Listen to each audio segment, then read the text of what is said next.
Buenos días. Como ustedes bien saben, este programa Room Service en la Selva Global obedece a una serie de razones muy personales, pero que siempre prefiero aclarar desde el principio. La culpa en realidad es de Tarzán. Cuando era chico no había tele ni internet, pero escuchaba por radio las aventuras de Tarzán, el rey de la selva que saltaba de rama en rama en pañales y a los gritos, comiendo bananas con su amiga la monachita. Pero mi ídolo no fue Tarzán. En el programa radial su mejor amigo era Carson, un antropólogo aventurero que no hacía ninguna de las cosas que hacía Tarzán y con toda probabilidad tampoco se alimentaba solo de bananas y tampoco se andaba por las ramas. Carson como role model antecedió en algunas décadas a Indiana Jones, pero fue Carson quien me infundió la idea de estudiar antropología y aunque sabía poco de su vida, siempre lo imaginé como un viajero pertinaz, glotón y algo libertino, perpetuamente presto a la aventura. Viví por varios años mi encarnación como antropólogo hasta que una noche, durmiendo en una hamaca colgada en medio de la selva, en medio de la humedad de la jungla, pasto de todos los insectos imaginables y sin haber comido una comida decente en días, todo en aras de conocer y entender otras culturas, tuve una iluminación.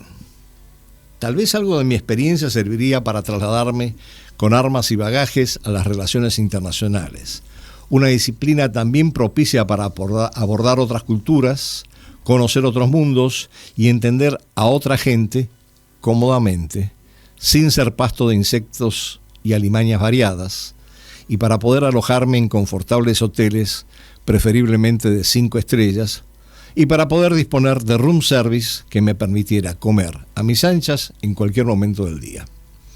Pero tanto en mi fase como antropólogo, como en la de investigador y analista de las relaciones internacionales, viví diversas situaciones que me hicieron conocer a personas y lugares, situaciones que me han lanzado a iniciar este programa que mezcla el análisis de cómo se relacionan las naciones y las culturas y cómo evoluciona el mundo, con diversos relatos personales y con entrevistas varias bajo el título Room Service en la Selva Global, en el cual, en todo caso, cualquier parecido con la realidad probablemente no sea mera coincidencia ni peque de ser políticamente correcto. Buenos días a todos.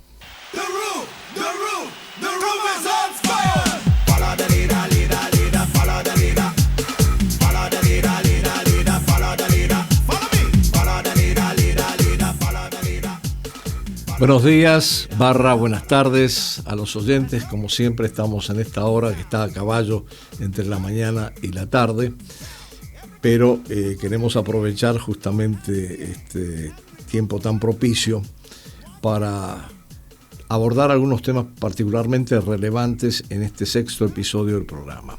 Hoy nos vamos a focalizar en un bloque informal que dentro de las turbulencias globales que estamos viviendo representa un referente muy importante.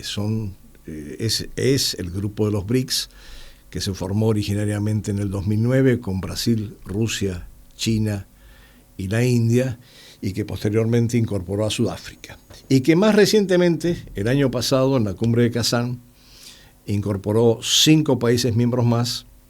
Uno de ellos recién se incorpora en enero de este año, Indonesia, y 9 países que conforman el círculo de socios del bloque.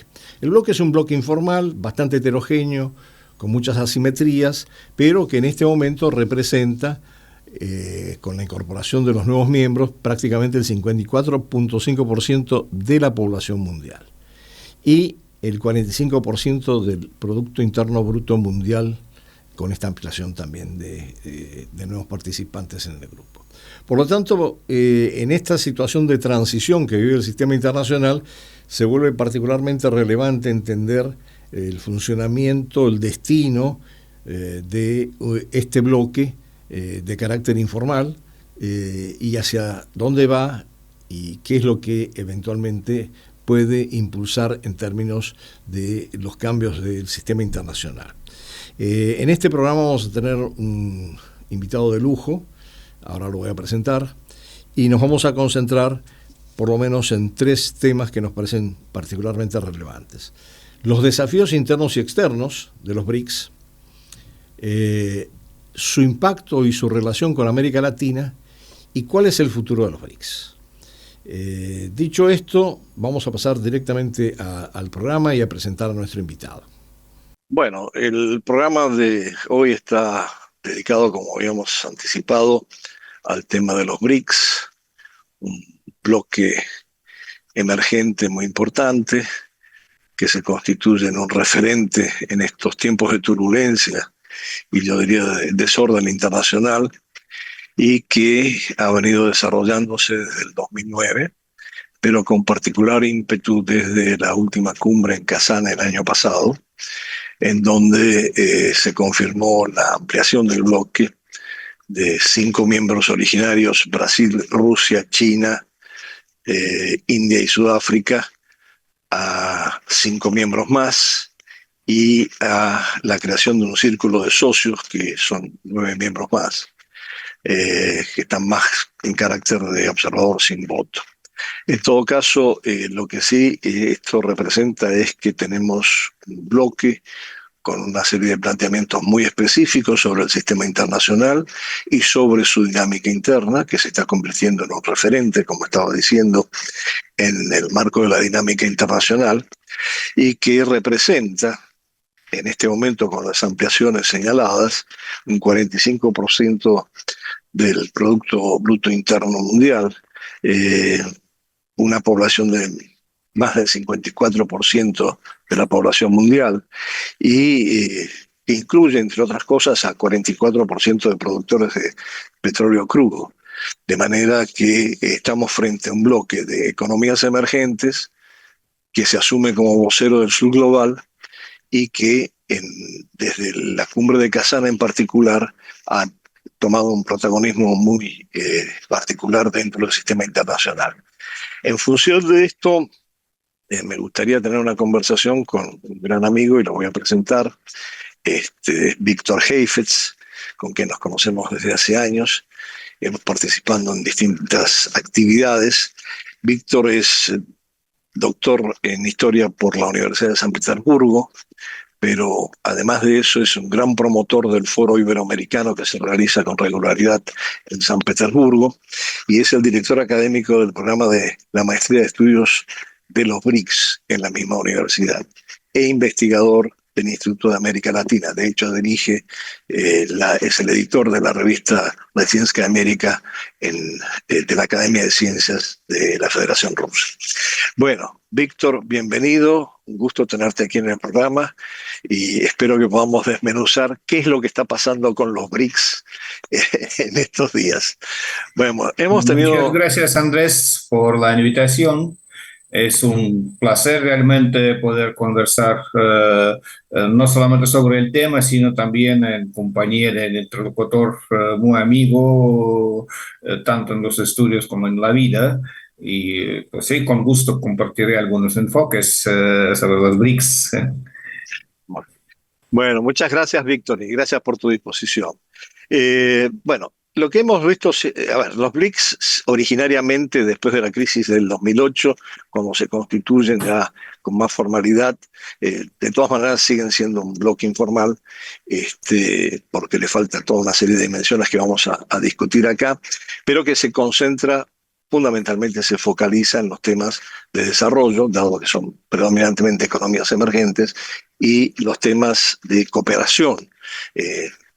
Dado que se asume muchas veces como vocero del sur global, es fundamentalmente cooperación sur-sur. Y se le presentan, con la ampliación esta que estaba señalando al principio, una serie de desafíos.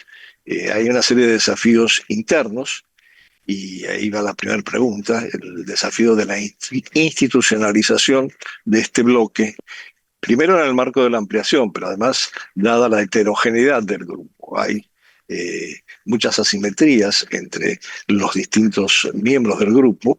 En algunos casos hay tensiones y roces, como el caso de la India y China. También hay tensiones en cuanto a las incorporaciones nuevas que se están produciendo en el grupo. Entonces, la primera pregunta es: ¿Cómo ves tú el proceso de institucionalización de los BRICS y qué criterios crees que se van a ir decantando para la participación de tantos miembros nuevos? Porque además hay una serie de miembros que están aspirando a incorporarse aparte de los que estabas mencionando. Yo creo que el inicio de la discusión ya habías dado al mencionar el sur global, porque desde 2008-2009 el grupo informal Los BRICS se ha evolucionado desde un club de los que no están por alguna causa contentos con el sistema existente a un vocero de sur global. Y esto se había dicho claramente en la cumbre ministerial ahora en Brasil, que acabó hace unos días. BRICS al mismo tiempo, yo personalmente dudo mucho que va a institucionalizarse pronto y que siquiera lo están teniendo en la mente. Porque BRICS por el momento, cuando no tiene ni estructura fija ni estatutos, es una cosa imaginaria para muchos países aspirantes que creen que BRICS es lo que ellos quieren. No importa si es así o no. Y para BRICS esa situación es muy cómoda. Así se puede atraer más países interesados. En el momento, tarde o temprano, cuando tendrán que imponer una estructura estricta, aunque no sea demasiado estricta, cuando aparecerían más reglas, cuando aparecería menos libertad y menos flexibilidad, eso va a significar que va a haber menos países interesados. Casi ya 2 años, durante la cumbre de los BRICS en Johannesburgo, el presidente brasileño Lula, al responder la pregunta sobre si considera como debilidad de BRICS tanto pluralismo, tanto heterogeneidad, él dijo que, según él, precisamente esta heterogeneidad y este pluralismo son la fuerza de los BRICS, que logran asociar países muy diferentes, que en otros casos entran en competencia, pero en el asunto de ser voceros del sur global, están dispuestos a caminar juntos. Y creo que ni en la cumbre en Brasilia, que ya falta poco para esta cumbre, ni en las próximas cumbres no vamos a ver BRICS institucionalizado. Aunque puede ser que vamos a ver nuevos miembros plenos, pero sin institucionalizarse. Bueno, te agradezco este primer empujón para empezar a discutir no solamente el tema de la institucionalización, sino también la composición y hacia dónde va. Es evidente que, como tú lo señalaste, hay un planteamiento de fondo en la constitución de los BRICS que es primero asumir que de alguna manera han sido excluidos de una participación más activa en la definición de las reglas de juego de la gobernanza global, entre otras cosas porque esto ha estado dominado por Occidente y particularmente por Estados Unidos, el establecimiento de normas y reglas de juego. Pero además de este planteamiento frente a la gobernanza global, desde luego hay muchísimos matices distintos entre los miembros del grupo. Y yo diría que inicialmente inclusive se podría decir que el grupo se formó con un cierto sesgo eurasiático, en tanto estaban los RIC, que son Rusia, India y China, como los tres países más importantes. Se suma Brasil, esos constituyen el BRICS original y después se suma Sudáfrica. Ahora pareciera que hay un intento de alguna manera darle una consistencia mayor en términos de la participación del sur global en general, no solamente de la parte eurasiática. Y en esto me parece importante que, bueno, entre otros planteamientos entre los países aspirantes, no solamente está Brasil como digamos, el gran promotor para América Latina de la participación de la región, sino también que se han incorporado como dentro del círculo de socios Cuba y Bolivia, y eventualmente se está discutiendo la posibilidad de que se incorporen también Uruguay, México y Colombia como tres países más, después de que Argentina rechazó su incorporación. ¿Cómo ves esto en cuanto a la relación con América Latina? Bueno, yo empezaría desde el final de la pregunta. Yo personalmente tengo muchas dudas sobre la posibilidad para México para incorporarse a los BRICS, siendo parte de alianza triangular entre México, Estados Unidos y Canadá, que excluye posibilidad de cooperación muy amplia con China, sobre todo. Entonces, para ser miembro de los BRICS, México debería salir de ese tratado de libre comercio con Norteamérica, lo que no va a hacer, obviamente. Entonces, yo creo que es más una cosa absolutamente virtual. De los tres que mencionaste, creo que Uruguay, a pesar del tamaño no muy grande de su economía, tendría más posibilidad, porque de hecho Uruguay ya desde hace tiempo está colaborando con los BRICS. De hecho, Uruguay es parte del nuevo Banco de Desarrollo de los BRICS desde hace años, incluso antes de la ola actual de ampliación del grupo, y demostró su interés a proyectos económicos los BRICS. Y además Uruguay tiene política exterior bastante estable, nadie lo asocia ni con orientación inequívoca hacia el sur global, ni con la orientación inequívoca sobre Estados Unidos de Norteamérica. Tiene relaciones estables con todos. Es un país perfecto para incorporarse al grupo sin darle matiz o demasiado antioccidental o demasiado amorfo. Entonces Uruguay es un país óptimo. De Colombia solo sabemos del interés de Brasil de incorporarlo y de unas declaraciones no muy directas del presidente Petro y de su canciller, pero ni siquiera Colombia había presentado una aplicación formal para ser miembro del grupo, entonces también lo veo algo difícil. Hay otros países latinoamericanos que sí han optado por ser parte de los BRICS, son también Nicaragua, Honduras, Venezuela, donde el más grande tiene menos posibilidades, Venezuela, por sus contradicciones personales entre los dos presidentes, sobre todo, y Brasil lo dejó claro todavía en la cumbre en Kazán, que Venezuela no puede ser parte de los BRICS porque el presidente y el gobierno de Venezuela han perdido confianza personal de Brasil. Entonces, hasta que se resuelva este asunto complicado, podría Venezuela acercarse. Pero los BRICS sí están interesados. Creo que uno de los aspectos interesantes es el que habías mencionado, el papel que desempeñan los BRICS en el suministro de energía en el mundo. Con algunos países latinoamericanos, BRICS podría aumentar sus capacidades en el tema de reservas petroleras y de gas. Con Cuba no tiene ni gas ni petróleo, pero Cuba tiene lo que no tienen muchos en América Latina, y Cuba sí, un prestigio muy importante entre los países del sur global. Un país con la política autónoma, antiimperialista en todos los aspectos, sin ser un súbdito de la URSS, por ejemplo, en los tiempos de la Alianza Soviética en el mundo. Entonces Cuba tiene este prestigio y en eso se basa la importancia de los países de América Latina.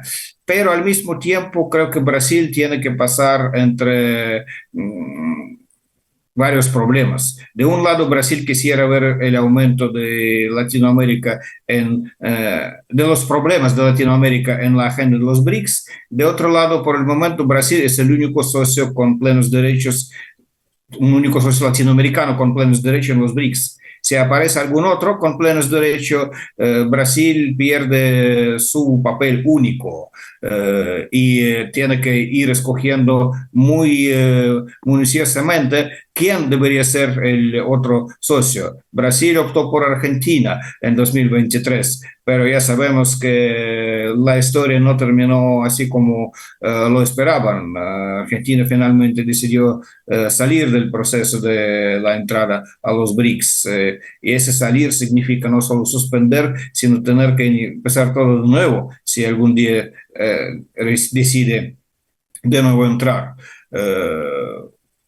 Hay interés en los países que ni siquiera están en el órbita de toda la agenda global. Por ejemplo, veo que en los medios de comunicación de Chile, de repente aparecen columnas en los periódicos hablando sobre necesidad de establecer relaciones más cercanas con los BRICS. Y Chile es una economía absolutamente global, absolutamente incrustada en la economía global, más que los Estados Unidos. Eso quiere decir que intereses provienen de dos partes, no solamente de parte de los BRICS, sino también de varios países de América Latina.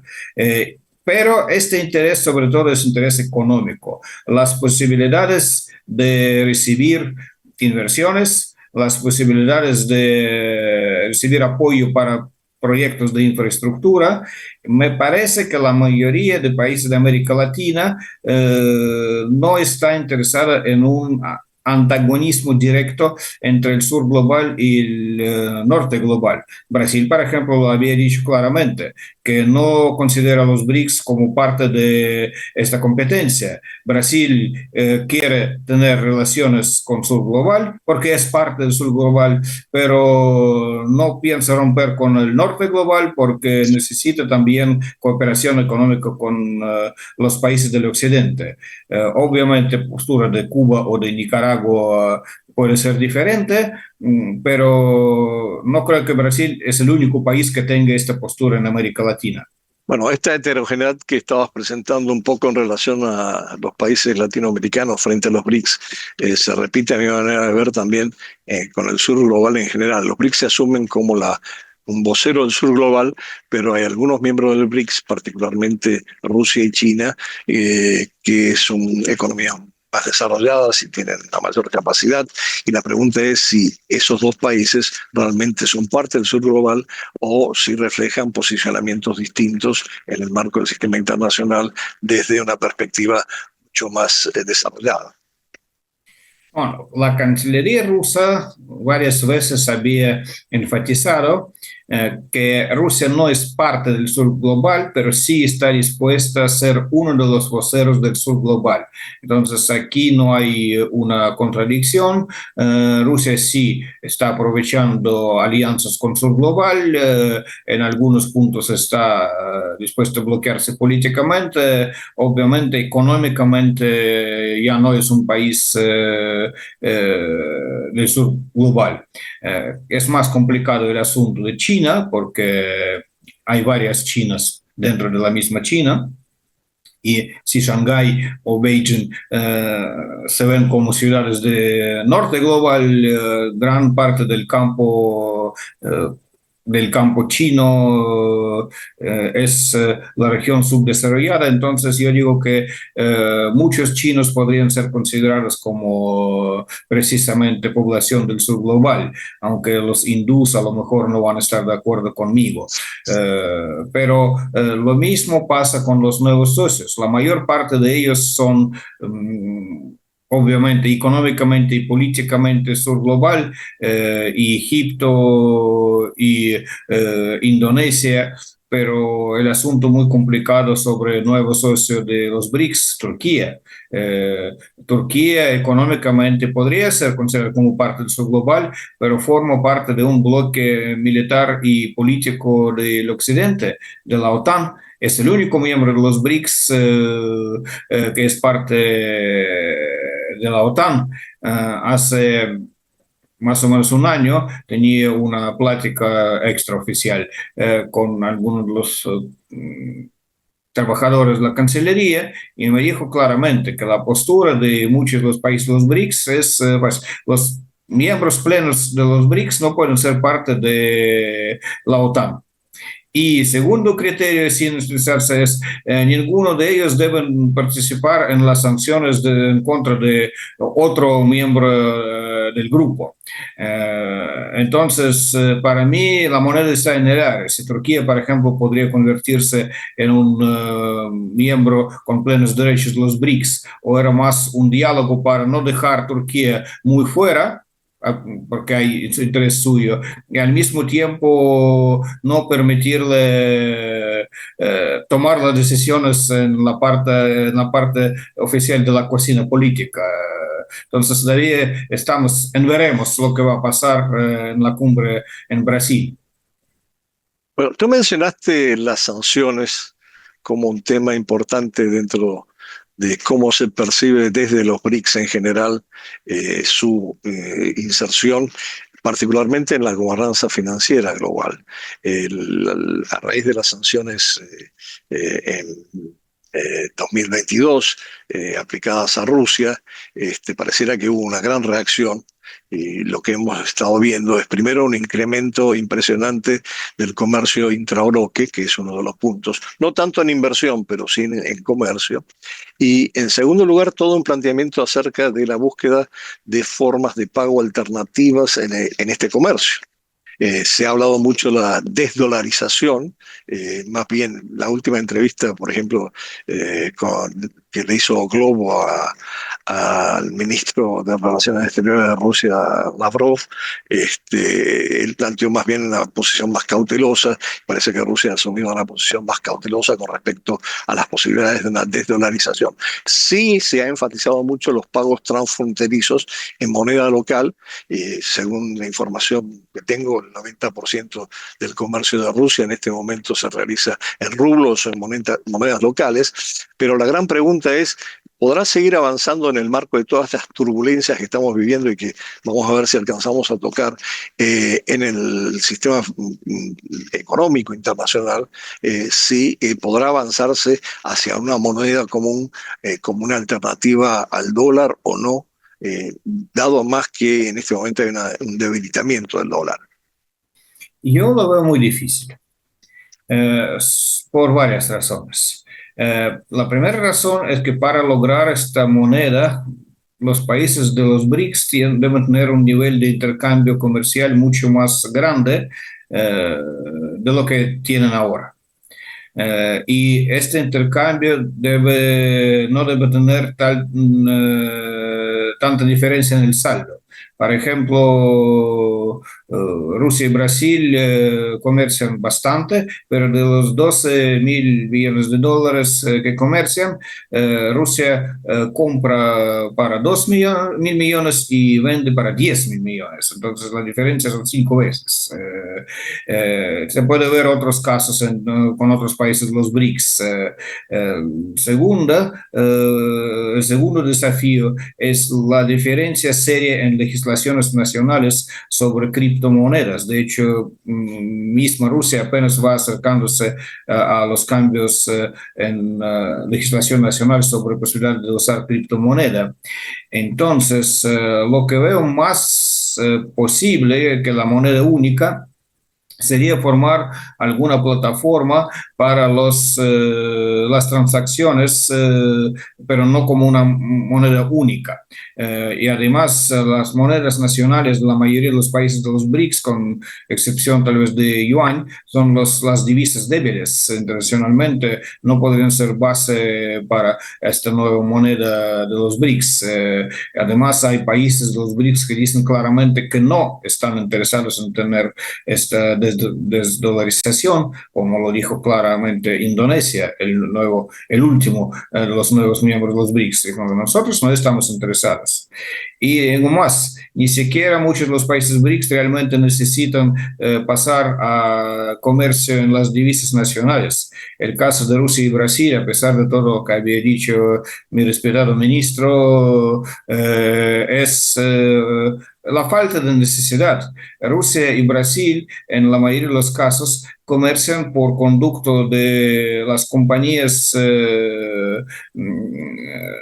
que trabajan en Hong Kong, en Singapur, en Emiratos Árabes Unidos, y no están pagando ni en dólares, ni en reales, ni en rublos. Están pagando en yuanes y en dirhams. Por eso no hay necesidad de cambiarse las monedas nacionales. Ellos siguen operando con las monedas que se usan en una región respectiva. Es mucho más fácil. O realizan las ventas directas, cambio directo de una producción a otra. Lo que llaman en inglés netting. Entonces, en ese aspecto tampoco es necesario realizar la desdolarización. Es más como un vector, como un horizonte tal vez no tan lejano como el horizonte, que no se puede alcanzar, pero como una línea imaginaria hacia la cual los BRICS quieren dirigirse, sin lograrlo en los próximos 3, 5 años. Casi estoy seguro que ni 3 ni 5 años no vamos a ver ninguna moneda única de los BRICS. Bueno, pasemos un poquito al otro tema. Me parece muy clara tu planteamiento con respecto a esto y creo que hay mucha coincidencia en los analistas acerca de que la desdolarización si existe en un horizonte muy lejano y hay una serie de dificultades previas que superar en la relación entre los países de los BRICS. Pero creo que hay también dos temas que se resaltan. En la actividad de los BRICS. Yo creo que se ha ido acumulando una serie de mecanismos, más allá de que no haya un proceso de institucionalización de mecanismos que están funcionando. Uno es el Banco de Desarrollo de los BRICS, donde, por ejemplo, Uruguay está participando, pero no está en los BRICS. El otro, el Fondo de Contingencia que se ha creado. Y ahora, lo más reciente, que me ha llamado mucho la atención, en el mes de abril ha habido 2 reuniones importantes de los BRICS, no 2 cumbres. Una fue la de los ministros de Agricultura y la otra fue la de los ministros de Relaciones Exteriores. Tocando la de los ministros de Agricultura, lo que me llama la atención es la creación de nuevos mecanismos. Bueno, Rusia hizo una propuesta de una bolsa de cereales, hay un programa llamado Alimentos, que de alguna manera está inspirado en la FAO, de tal manera de ayudar en las crisis alimentarias a los países miembros, y hay posibilidades de desarrollar algunos otros mecanismos. Pareciera que se están avanzando en esos mecanismos. ¿Cuál es tu impresión de eso? Esa es precisamente la agenda que quiere desarrollar Brasil, lo que se mencionó hace 2 días en la cumbre en la capital brasileña, en la necesidad de avanzar en abastecimiento de alimentos a los países del sur global, que los BRICS podrían cooperarlo. A mí me parece que la propuesta rusa sobre la bolsa de cereales es interesante y podría ser viable, pero la pelota está en la parte rusa de la cancha, porque la misma Rusia tendría que corregir, modificar la legislación nacional que por el momento limita las posibilidades de exportación de cereales. Entonces, para lograr esta bolsa, habrá que eliminar estas normas, estas prohibiciones o limitaciones de la legislación nacional. Pero estratégicamente es muy importante para muchos países del sur global que surja esa posibilidad. Y precisamente estos proyectos podrían ser entre los que financie el nuevo Banco de Desarrollo, porque el nuevo Banco de Desarrollo no da préstamos directos, no es Fondo Monetario Internacional, pero financia proyectos de infraestructura o los proyectos estratégicos. Eso sí podría recibir apoyo y de hecho por eso tanto interés. Mencionaste Uruguay, que es miembro del banco sin ser miembro del BRICS. Otro caso es Bangladesh, que también es miembro del banco sin ser parte de los BRICS. Los 2 países de rincones diferentes del mundo interesados en lo mismo. Esa es una de las posibilidades de buscar más, encontrar más coincidencias que en el campo de moneda única o en el campo de coincidencias políticas. Economía y comida son 2 cosas que entiende cualquier persona. De hecho, recuerdo las palabras de la ya ex canciller de Milei, que al marcar su postura sobre los BRICS, que era un poco diferente que la del presidente, dijo que yo quisiera que en cada plato del mundo habría algo argentino. Entonces, eso es lo que todo el mundo entiende, todo el mundo come. Esa es una idea estratégicamente buena y viable, la bolsa de cereales y el acercamiento de los países en el asunto de eliminar hambre y pobreza, tanto con ONU como con su estructura especializada FAO.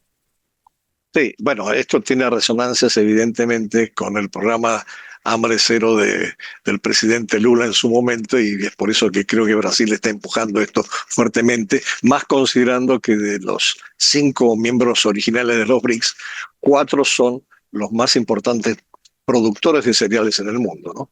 Entonces este es un elemento que no se puede perder de vista. Pero bueno, vemos que hay algunos avances entonces en este campo importante. Ahora, la reunión de ministros de Relaciones Exteriores estuvo marcada por una gran dificultad de llegar a una declaración final. Probablemente tiene que ver con mucho de lo que hablamos con respecto a las diferencias entre los países. Hubo un consenso, sí, frente al tema de las tarifas impuestas por Trump, en el sentido de que hubo una reacción, sí, yo diría consensuada en ese sentido, y una apelación al multilateralismo como un instrumento para frenar el proteccionismo. ¿Cuál es tu reacción un poco frente a esto? Siempre es muy más fácil juntarse y aliarse en contra de alguien, en ese caso en contra de las tarifas proteccionistas, que aliarse a favor de algo que nosotros mismos tenemos que hacer. Podemos recordar que algunos países de los BRICS, de hecho mi país y Brasil también tienen varias tarifas altas proteccionistas. El caso de las tarifas que usan también entre uno en contra de otra, ¿no? Desde hace décadas. Pero las tarifas de Trump es como una guerra declarada a casi todo el mundo, así que era lógico que los países de los BRICS se unieran, alzando su voz en contra de la postura ilógica, en contra de la postura beligerante y postura tal vez de ver a otros desde arriba, para demostrar, nosotros queremos que haya más pan, queremos multiplicar los panes y no disminuir los panes, lo que todo el mundo, repito, va a entender. Bueno, evidentemente sí, ahí hay una coincidencia en ese sentido. Eh, Deberíamos ver si es a favor de construir algo como alternativa o si es a favor sencillamente de reaccionar frente a una política muy agresiva en términos tarifarios. Pero hubo otro punto que, sin embargo, no logró consenso, porque recordemos que la reunión de ministros de Relaciones Exteriores de los BRICS era en preparación de la cumbre que se va a realizar en Brasil en julio de los BRICS.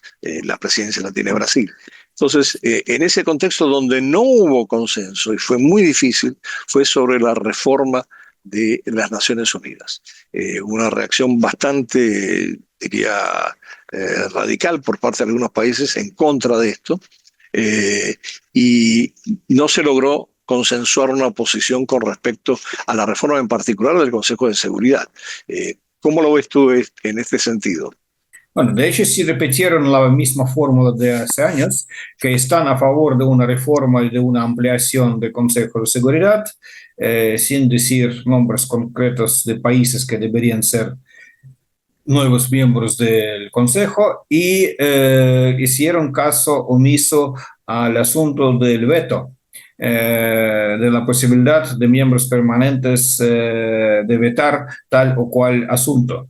De hecho, la postura de Rusia es conocida. Rusia está a favor de ampliación. Desde hace tiempo nombró a algunos países que según Rusia deberían ser parte del Consejo como miembros permanentes, mencionando entre otros países a India y a Brasil. Pero Rusia no está a favor de eliminar el veto. Brasil sí. Y no recuerdo la verdad la postura de China al respecto, pero creo que la mayoría de los países de los BRICS, tanto con plenos derechos como los socios, en general están a favor de la reforma sin mencionar o sin llegar a un acuerdo sobre nombres concretos de países, pero la mayoría sí estaría a favor de eliminar el veto. Para Rusia y para China es una herramienta poderosa en relaciones internacionales. No quiero que van a querer perderla.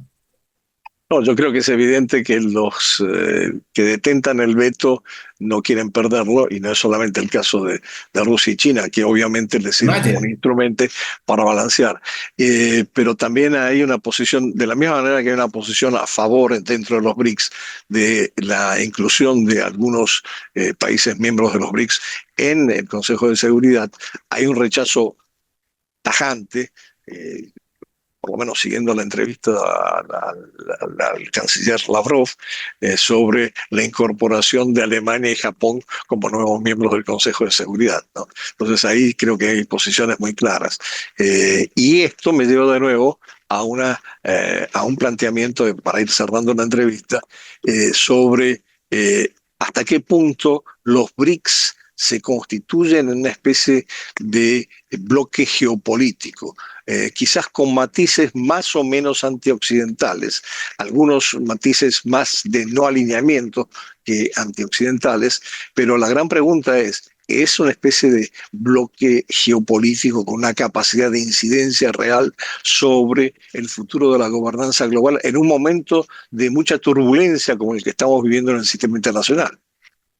Bueno, todos los bloques geopolíticos no excluyen posibilidad de divergencias incluso muy fuerte dentro del bloque. El mismo bloque OTAN lo demuestra, lo demostraba más que una vez. Dentro de la Unión Europea siempre había contradicciones internas. Yo creo que la reforma de la ONU es una posibilidad de demostrar diferentes posturas, sabiendo muy bien que próximamente no van a llegar a la reforma. Entonces, como no se trata de que mañana ya es la hora de la reforma, ya tenemos que definirse, decir sí o no.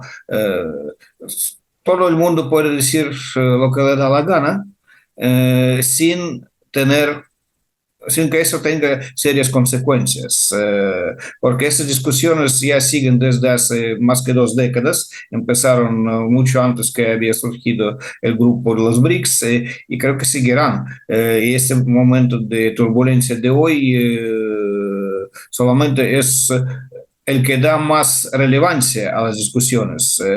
Pero es muy improbable que lleguen a la decisión final, porque el final, donde tienen que poner el punto, es coordinar los intereses de los 5 miembros ya permanentes del Consejo, que ellos tienen que decidir qué es lo que quieren ceder. Y creo que Bueno, la verdad que no quieren ceder nada. Bueno, yo creo que sí, hay una retórica, estoy de acuerdo contigo, hay una retórica probablemente muy enfática sobre el multilateralismo y la necesidad de la reforma del sistema de gobernanza global en términos de una visión multilateral en un mundo multipolar y una realidad muy práctica de los intereses nacionales y las posiciones de cada uno con respecto a cómo se podría concretar esto y por lo tanto esto se va posponiendo. Ahora, y esto ya para cerrar definitivamente la entrevista y no seguir exprimiéndote, eh, ¿cómo ves el futuro de los BRICS? Buena pregunta. Vivimos en el mundo de los cambios. Si me hubieran preguntado hace 15 años sobre el futuro de los BRICS, yo hubiera dicho que es una fantasma inventada por James O'Neill, es de los pocos interesados en el grupo. Vemos que se había evolucionado no tanto el planteamiento de los miembros fundadores del grupo, sino el interés de los demás. BRICS, el desarrollo de los BRICS va a la par con los cambios en el orden mundial. Si el vector a los cambios en el orden mundial se mantiene fuerte, eso también daría más vida al proyecto de los BRICS. Si en algún momento dado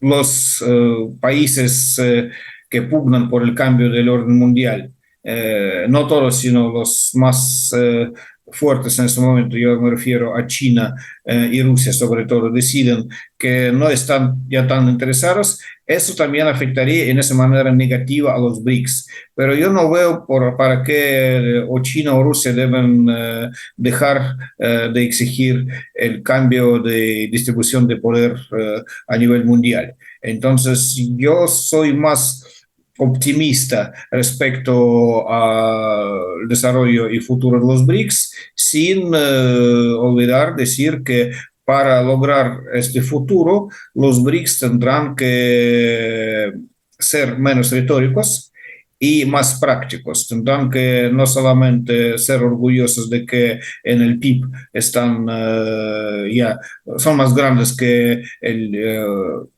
bloque occidental, sino también lograr que tecnológicamente sean por lo menos igual fuertes o más fuertes, que lograr que no tengan que discutir el asunto del hambre en sus reuniones, sino lograr que no haya hambre en los países de los BRICS. Cuando logran esta meta, el futuro de los BRICS ya no va a ser el objeto de nuestras discusiones, sino va a ser una realidad. Espero todavía lograr ver esta realidad. Bueno, probablemente sí podamos ver alguna realidad o alguna dimensión de esa realidad en el futuro, dado que lo que algunos organismos financieros llaman la policrisis en la que estamos viviendo no se agota en estos shocks que se dan regularmente. El último de ellos, esta guerra tarifaria que se está produciendo, y de manera que yo creo que hay una necesidad por parte de distintos bloques y distintos socios en distintos bloques de poder enfrentar esta policrisis, y no solamente en los aspectos que hemos hablado, no hemos agotado toda la agenda, pero están los aspectos de transferencia tecnológica, de flujo migratorio, de cambio climático, que también afectan a muchos de los países del sur global. Pero esto, bueno, es nada más que un colofón al interrogante que te puse, y te agradezco muchísimo toda la conversación y todas las ideas que nos has transmitido en esta conversación. Ha sido muy rica, así que espero que en algún momento podamos de nuevo reunirnos aquí en este programa para discutir algunos aspectos quizás más detallados de cómo podrían avanzar los BRICS hacia el futuro. Víctor, te mando un fuerte abrazo, te agradezco muchísimo esta participación, y bueno, ya nos veremos próximamente, sospecho, por lo menos dentro de este año. Un gusto. Otra vez, gracias por la invitación. Siempre a tus órdenes. Un abrazo. Un abrazo, Víctor. Gracias. Aquellos que están interesados en la declaración del gobierno brasileño a raíz de la reunión del ministro de Relaciones Exteriores podrán ver en pantalla el QR para poder entrar en la declaración y ver la declaración más en detalle si eso es lo que les interesa. Tenemos muchas preguntas e interrogantes que se van acumulando. Les agradezco que sigan haciéndolas llegar, como hasta ahora, a las distintas redes que están marcadas abajo, que vamos a tratar de contestar más adelante. Espero que podamos armar distintos programas en relación a eso, y les agradezco mucho que haya tanto interés y estén planteando esas preguntas. Ahora, quisiera cerrar el episodio de hoy con un cuento que estaba anunciado, que creo que por razones de tiempo vamos a tener que dejar en un continuará, porque lo vamos a tener que poner en dos partes, y la segunda parte será en el próximo episodio, que es un cuento que reúne experiencias muy particulares en dos países del sur global, y que se llama Alimento para Ancestros y Espíritus. Yo voy a leer una primera parte y hasta donde lleguemos con el tiempo, y dejaremos la otra para el próximo episodio, de una manera similar como tantas series que ustedes ven en Netflix, particularmente una que yo recomiendo mucho y me encantó, que es El Eternauta. Llegamos agotados al Safari Park Hotel en Nairobi. Era temprano, media tarde, pero el prolongado viaje desde Buenos Aires, con una larga espera de conexión en el aeropuerto de Johannesburg, sumado a la diferencia de 6 horas y el jet lag, habían hecho mella en nosotros. Pese a nuestro agotamiento, tuvimos que esperar por nuestra habitación. Pero cuando nos instalamos en ella, nos llevamos una grata sorpresa. Amplia y luminosa, con muebles de madera y una cama con dosel del que caían las cortinas mosquitero, un baño impecable y una magnífica veranda que daba a unos bien cuidados prados.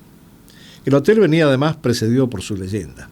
Aparentemente, antes de su última reforma, en 1974, había sido una parada insoslayable en el camino de los safaris y de los viajes al Monte Kenia, y había alojado a algunas celebridades de Hollywood y a Ernest Hemingway, por lo cual el bar del hotel llevaba su nombre.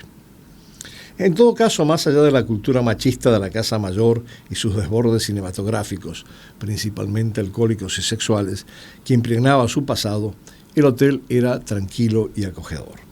Mi esposa estaba cansada del largo viaje, así que le dije que pidiera algo al room service y se acostara, mientras que yo iba a saludar a Florence, la anfitriona keniana, y a otros colegas que ya habían llegado para participar en la reunión. El encuentro con mis amigos se prolongó con una comida ligera y en el bar, en donde repasamos temas y chismes como era de rigor. Todos éramos miembros de la red global que promovía la prevención de conflictos y la construcción de la paz a nivel mundial.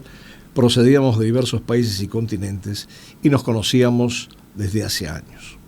Cuando quise darme cuenta, ya había caído la noche y, preocupado por cómo estaba mi esposa, volví caminando a nuestra habitación mientras apuraba un habano. Afortunadamente, ella estaba durmiendo tranquilamente, de manera que salí a la veranda a terminar mi puro y entré luego en la habitación. Y, como es mi costumbre en lugares en los que duermo por primera vez, cerré con pestillo la puerta y el ventanal que daban a la veranda y me aseguré de que la puerta de entrada también tuviera el seguro puesto.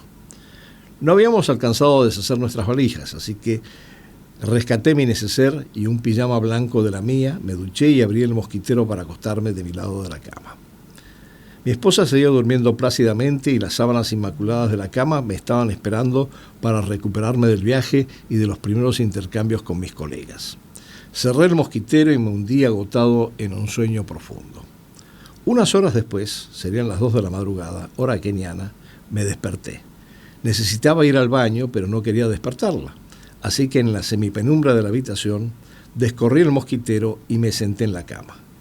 Al mirar hacia abajo en busca de mis pantuflas, me sorprendió ver unas manchas oscuras en las perneras de mi pijama blanco. Al principio lo atribuí a las sombras o a reflejos en la habitación. Sin embargo, al mirar más de cerca, vi que eran 2 manchas oscuras compactas a la altura de mis muslos y me sorprendí. Prendí la luz de mi mesita de noche y me quedé paralizado al ver 2 lamparones de sangre que resaltaban sobre el blanco de las perneras de mi pantalón. Intuitivamente me di vuelta para ver si mi esposa estaba bien y encontré que en la sábana sobre la que yo había dormido se repetía la mancha de sangre, esta vez más extendida. Me palpé para ver si tenía alguna herida y no, estaba sano y entero. Desperté a mi esposa y me quité el pantalón del pijama. Efectivamente, no tenía ningún rasguño y del lado de ella la cama no mostraba ninguna mancha o salpicadura. Su pijama, también blanco, estaba impoluto. De todas maneras, como 2 simios que se esculcan en busca de parásitos, nos revisamos mutuamente y no nos encontramos ni heridas ni picaduras visibles. No estábamos asustados ni nerviosos, tal vez por el cansancio del viaje, pero sí sorprendidos. Prendí todas las luces y empecé a buscar algún animal muerto o herido entre muebles y valijas. Moví la cama y el aparador, revisé debajo de la cama, busqué entre las cortinas del ventanal. Sacudimos sábanas y frazadas, pero no encontramos nada. Intrigado, llamé a la recepción del hotel y expliqué la situación mientras me ponía un pijama limpio. De la recepción me balbucearon en inglés algo así como que no me preocupara y que ya iban para la habitación. A los pocos minutos golpearon la puerta e irrumpieron el gerente nocturno y el botones de turno y, por lo visto, todos los guardias de seguridad del hotel. La multitud que llegó desbordaba la habitación y cada uno, de acuerdo con su nivel de inglés, trataba de calmarnos. Pero nosotros estábamos tranquilos y solo buscábamos una explicación a lo sucedido. Sin atender a nuestras preguntas, después de revisar minuciosamente de nuevo la habitación, me arrebataron el pijama ensangrentado. "We're going to send it to the cleaner." Vamos a enviarlo a la lavandería, me dijo el gerente nocturno. Y sin mayores explicaciones o preguntas, cada uno de los recién llegados cargó sobre su cabeza una de nuestras valijas o mochilas y rápidamente nos trasladaron a una suite decorada con detalles africanos y armas masái, con una inmensa cama también cubierta de mosquiteros. Todo el procedimiento nos recordó las viejas películas de safaris en África, con los boys nativos cargando innumerables bultos en la cabeza para hacer la vida de los cazadores blancos más cómoda o más tranquila. Desde luego, el upgrade nos encantó. Poco después de mudarnos, ya muy avanzada la madrugada, llamó a la suite el gerente general, que había sido despertado en su casa, para disculparse en nombre del hotel y para asegurarnos que estas cosas nunca sucedían y que iban a investigar a fondo qué pasó. De manera que nos fuimos a dormir, cansados de tanto trajín y algo pasmados, sin haber recibido ninguna explicación sobre lo sucedido. A la mañana siguiente, antes del desayuno, me enviaron el pijama lavado, impecable y sin ningún resto de sangre, y nos fuimos a desayunar con el grupo de la conferencia. Como era de esperar, le conté primero a nuestra anfitriona keniana lo sucedido, y por primera vez su respuesta sí me dejó alarmado. "Don't think it's witchcraft. No creas que es hechicería", me aseguró, con un tono aparentemente despreocupado, para decirme a continuación que nunca había escuchado que pasara algo parecido. Y seguiremos con esto próximamente en el próximo episodio de Room Service en la Selva Global, donde les terminaré de leer este cuento y el desenlace que los va a mantener en suspenso.